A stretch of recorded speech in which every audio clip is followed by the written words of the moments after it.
Hello friends, in our previous video we have seen classification of different types of disabilities. Also we have seen the first type of sensory disability, that is visual impairment. Now in this video let us understand another type of sensory disability, that is hearing impairment. So what does hearing impairment means? So we can hear with the help of our sense organ ear. So if that sense organ is non-functional, we are unable to hear auditory stimuli from the environment. Also, if there is a defect or damage to the hearing mechanism, we cannot hear any type of sound from the environment. So, this type of dysfunction we can call it as a hearing disability or loss of hearing. There are three types of hearing impairment: conductive hearing loss, sensory neural hearing loss, and mixed hearing loss. So, in our ear mechanism or structure of ear, we have three parts: outer part of the ear, middle part of the ear, and inner part of the ear. So, when there is a complication or abnormalities with the outer or middle part of the ear, we will have this conductive hearing loss. So in conductive hearing loss, this outer and middle part of the ear are unable to conduct or transmit the sound signal to the inner ear. So this type of conductive hearing loss can be corrected with the help of surgical treatment. Then sensory neural hearing loss. So sensory neural hearing loss refers to the damage to the auditory nerve fibers or other sensitive mechanism of the inner ear. This sensory neural hearing loss cannot be corrected with the help of any type of surgical treatment. Then mixed hearing loss. Mixed hearing loss is a combination of conductive hearing loss and sensory neural hearing loss. So in conductive hearing loss, there is a complication or abnormality with the outer and middle part of the ear. And in sensory neural hearing loss, there is a complication with the inner ear. So in mixed hearing loss, there will be a abnormality or complication with the all three parts of the ear, that means outer part, middle part, and inner part. So mixed hearing loss will be a profound type of hearing loss. So total hearing loss will be there in mixed hearing loss. Then hearing impairment can be further divided in two types: hard of hearing and deafness. So hard of hearing is less severe type of disability. In this we can process information, or the hard of hearing impairment child can be benefited with the use of this hearing aid, means they can hear the auditory stimuli with the help of this hearing aid. But in case of deafness, it is a severe type of disability. Total hearing loss will be there. We cannot hear any type of sound from the environment. We cannot hear any auditory stimuli, and there will be a problems in understanding speech through our ear.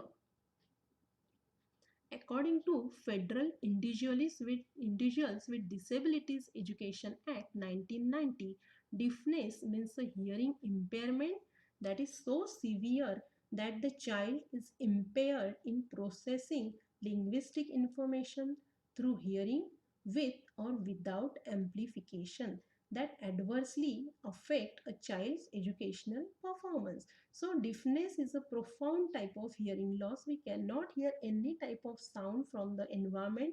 We cannot respond even to any type of auditory stimuli, and we cannot process any type of linguistic or verbal information through hearing with or without amplification.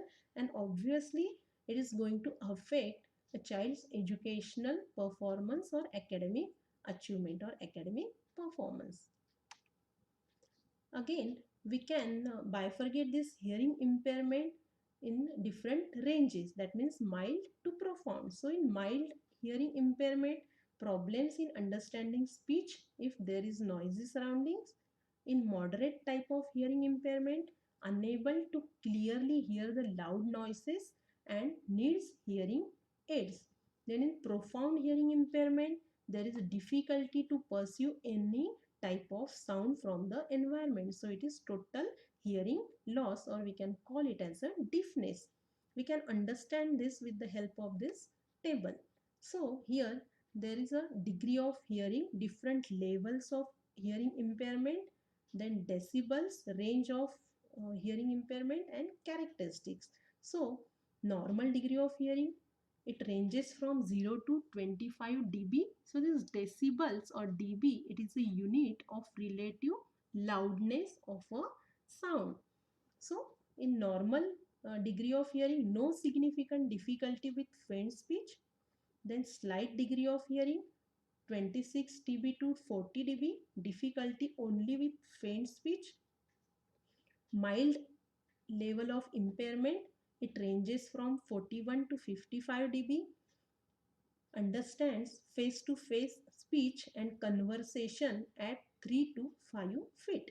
Then moderate degree of hearing, it ranges from 56 to 70 dB. Frequent difficulty with normal conversation and speech.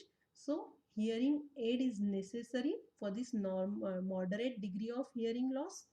Then severe degree of hearing, it ranges from 71 to 90 dB. So it understands only shouted or amplified speech. Then profound degree of hearing, it is above 95 dB. So it is a total hearing loss, difficulty to even hear and understands amplified sounds also. So it is deafness. Now, there are certain characteristics of hearing impaired child. So, persistent inattentiveness. So, as this hearing impaired child or their sense organ ear is dysfunctioning, so they are inattentive in class, or as they cannot hear anything from the environment.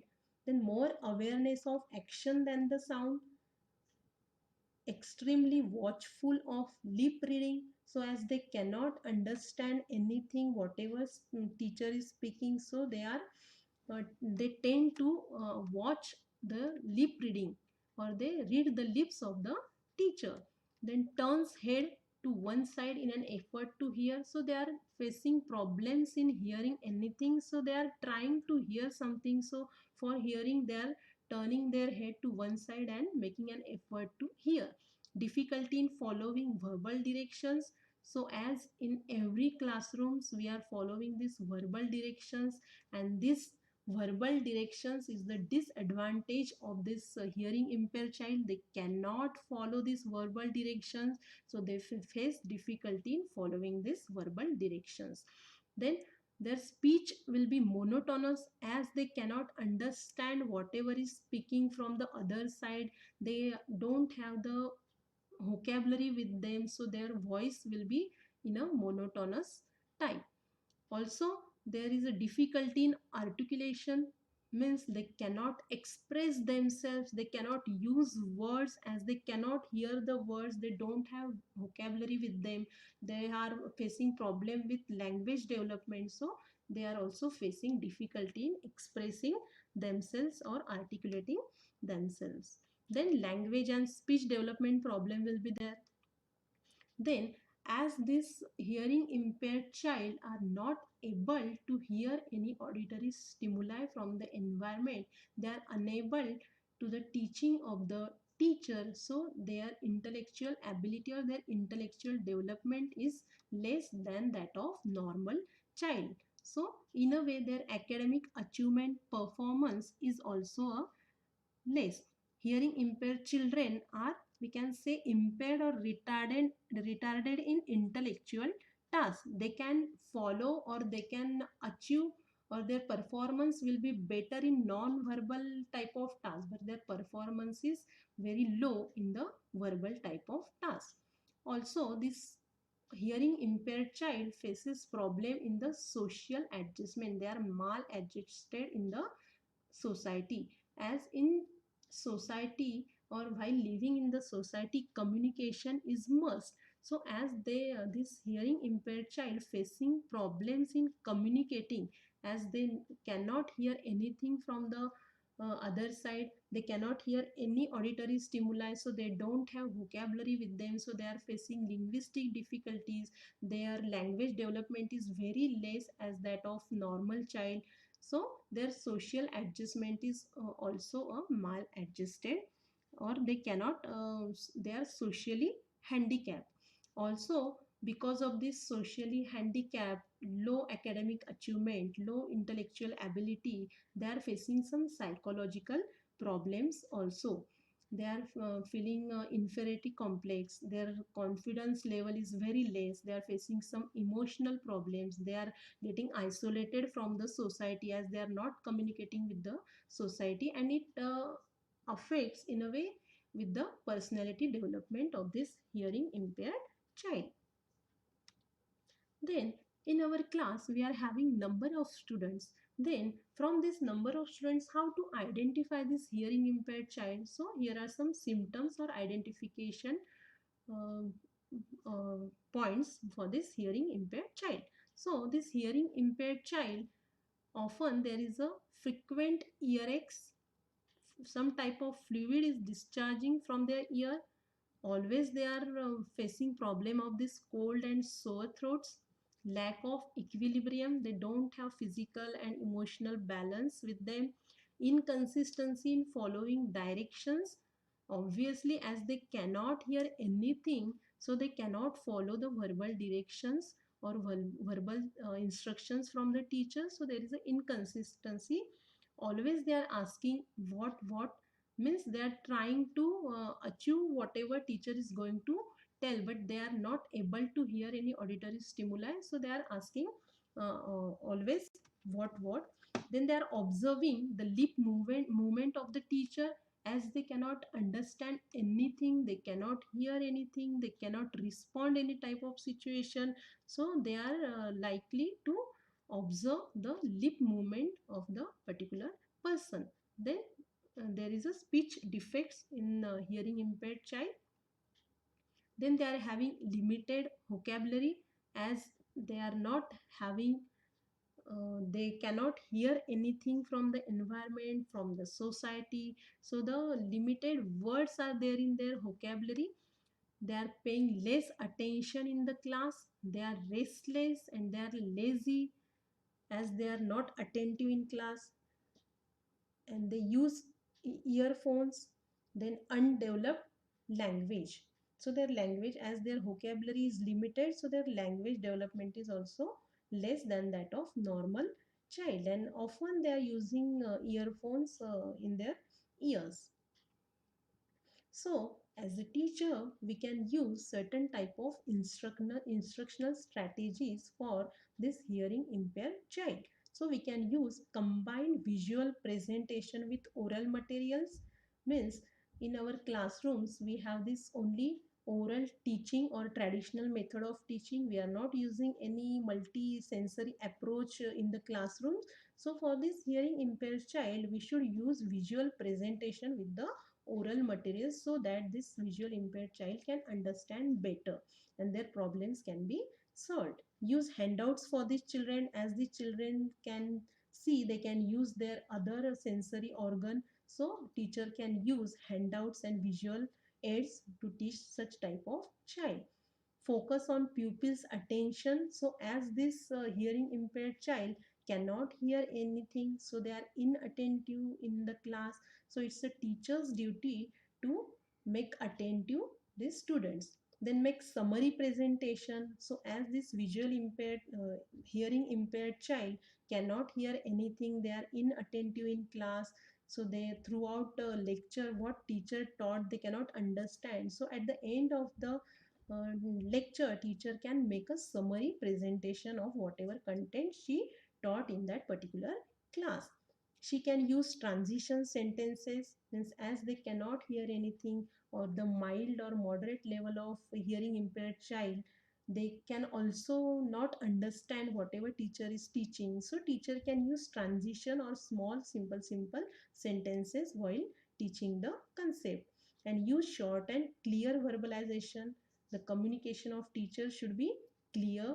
Then ask question to check understanding, so in between teachers teaching, teacher can check the students understanding with the help of asking question. Also throughout lecture, teacher have to repeat the things so many times. As the students cannot hear, they are asking again and again, what. So things should be repeated in the class. So, as this hearing impaired child, their one sense organ, that is ear, is non-functional. So, for this individualized education program should be there. We should provide some specific facilities or some specific aids to such type of students which meet to their needs. So, use of hearing aid. The hearing aids is very necessary for hearing impaired children for their training and education. The students who are having mild and moderate level of hearing impairment, we can provide them with the hearing aids. Then vocational type of training. So as this hearing impaired child is dysfunctioning with their ear, but they are having their remaining sense organs, so we can use of that particular sense organ or their expertise in different athletics or extracurricular activities for their professional and social development. So in a way we have to focus the vocational training of this hearing impaired child. We can put this child in a residential type of school and we can focus on this vocational training of such type of child. Then auditory training. So perception of various speech sound is possible through this training. So we should provide them with the auditory type of training. The nursery education, this type of education is also important in the development, personality development of such type of child. So nursery education should be provided to such type of students, which can help to increase their self confidence, then remove their inferiority complex. Then classroom management. So it is a teacher's duty to look after this hearing impaired child. So hearing impaired child should sit in front of teacher. The distance between teacher and student is very less. So classroom management or classroom arrangement should be like that. Then speech reading is an art of understanding speaker without hearing. Means as this hearing impaired child cannot hear anything, any auditory stimuli from the environment, from the teacher. So teacher and parent, it's a duty of teacher and parent to teach such students to read the speech of the teacher. Means they should provide them with the lip reading training. Then some type of role of teacher will be there, or teacher's role is very important in development of this hearing impaired child. So there should be a very less distance in between teacher and student. Teacher should stand in front of this hearing impaired child. Teacher should speak slowly. Teacher should use transition sentences, very short sentences, and the communication of teacher should be very clear. Then teacher should make sure that there will be a no background noise, or she should be try to reduce this background noise, as this hearing impaired child cannot hear anything. So this background noise can be a distraction for them. Then seating arrangement should be proper. Then teacher should stand at one place. So teacher should not roam in the class. Teacher should stand at one place while teaching, so that there will be not distraction of the voice coming from the teacher, because this visual hearing impaired children are reading the lip of the teacher, as they cannot understand anything with their ear. So teacher should stand at one place so that this hearing impaired child can lip can do this lip reading and understand something from the particular class. Then teacher should use different type of visual aids or visual presentations while teaching particular concept with the oral equipments or with the oral materials. Then participation in various activities. So teacher should promote these students to take part in various type of co-curricular or extra co-curricular activities. Then also teacher should make sure that whoever is using this hearing aid, that hearing aid is functioning properly. The student attach that hearing aid or place that hearing aid with the proper place in the ear. So it is the duty of teacher to see this. Then positive attitude of the teacher. It is very important. Teachers should be positive attitude. Then there are some identification with the help of technologies. So development scale is there. So with this development scale, we can see the development of the students with the hearing impaired. Then some neurological tests are there.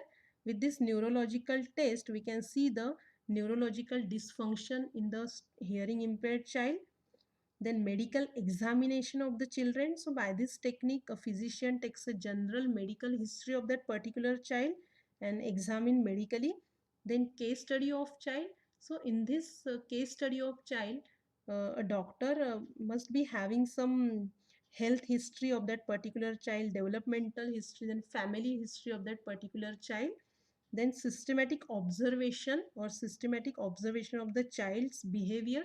So it's a duty of teacher to observe this hearing impaired child systematically. So these are some identification techniques of hearing impaired child. Thank you so much. Hope you understand the hearing impaired child's characteristics and how we can use the instructional strategies for them. Thank you.